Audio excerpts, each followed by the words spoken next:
लाडली बेटी बनी बोझ, शायद खुद की ही नज़र लग गई।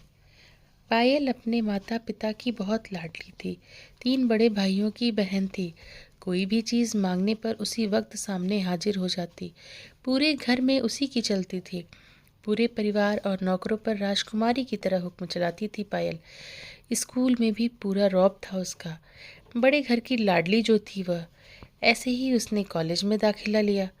उसकी ठाट बाट, बड़ी गाड़ी में आना जाना, हर दिन नया फैशन देखकर हर कोई उससे दोस्ती करना चाहता था। थोड़े ही दिनों में उसके बहुत से दोस्त बन गए। पूरे कॉलेज में उसकी अपनी एक पहचान थी। इन दिनों उसके घर एक रिश्ता आया। खानदानी लोग थे और पापा की पुरानी जान पहचान थी उनके साथ।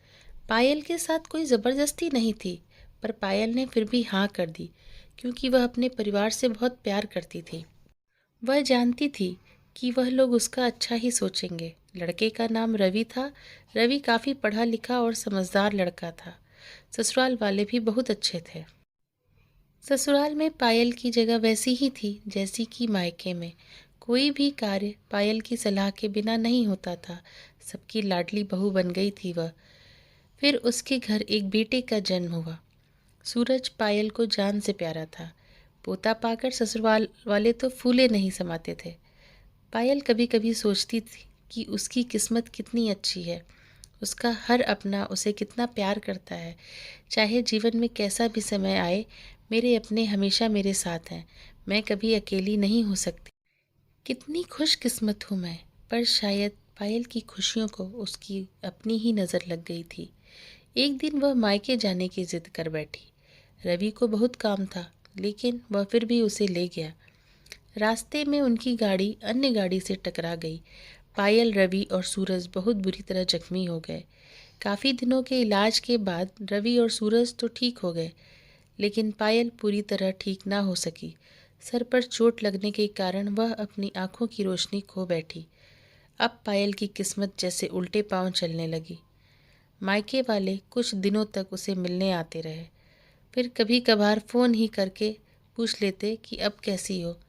धीरे धीरे ये सिलसिला भी कम हो गया। ससुराल वालों की सहानुभूति भी कम होने लगी। घर में किसी को पास बैठने के लिए कहती तो जवाब मिलता, बहुत काम है, अब तुम भी हाथ नहीं बटा सकती। रवि भी चिड़चिड़ा हो गया था। बस सूरज ही था उसके साथ, जिसके साथ हंसते खेलते उसका वक्त गुजरता। एक दिन पायल के हाथ से कुछ सामान गिर गया, जिसकी वजह से सूरज को हल्की सी चोट लग गई। पायल के सास ससुर ने सूरज को उससे अलग कर दिया कि कहीं उसके ना देखने की वजह से बच्चे का कोई नुकसान न हो जाए। पायल अंदर से टूट चुकी थी। एक दिन उसके सबके सामने मायके जाने की इच्छा रखी तो रवि उसे तुरंत मायके छोड़ आया, जैसे कि वह भी यही चाहता था। लेकिन सूरज को उसके साथ नहीं भेजा गया। पायल कभी सूरज से दूर नहीं रही थी, पर अपनी कमी के कारण उसने ज़्यादा बहस नहीं की। पायल को लगा कि वह 3-4 दिन वहाँ रहेगी तो थोड़ा हवा पानी बदल जाएगा, क्योंकि वह कितने दिनों से कहीं भी बाहर नहीं गई थी। घर वाले भी इतने दिनों बाद उसे देखकर कितने खुश होंगे। पायल के घर पहुँचने पर सब लोग बहुत खुश हुए। खाने में सब कुछ पायल की पसंद का ही बना था। उसने अपने मम्मी पापा और भाई भाभीयों से दिल खोल कर बातें की। उसके छोटे छोटे बच्चे भी बुआ के साथ घुल मिल गए थे। रात को सोने के वक्त जब वह कपड़े बदलने गई तो उसे पता चला कि उसका बैग तो बहुत भरा हुआ था। वह सब समझ गई। वह बहुत उदास हो गई। कुछ दिनों तक तो सब ठीक रहा, फिर जैसे सब बदलने लगा। सबका व्यवहार बदल रहा था। वह लोग जैसे थक चुके थे उससे।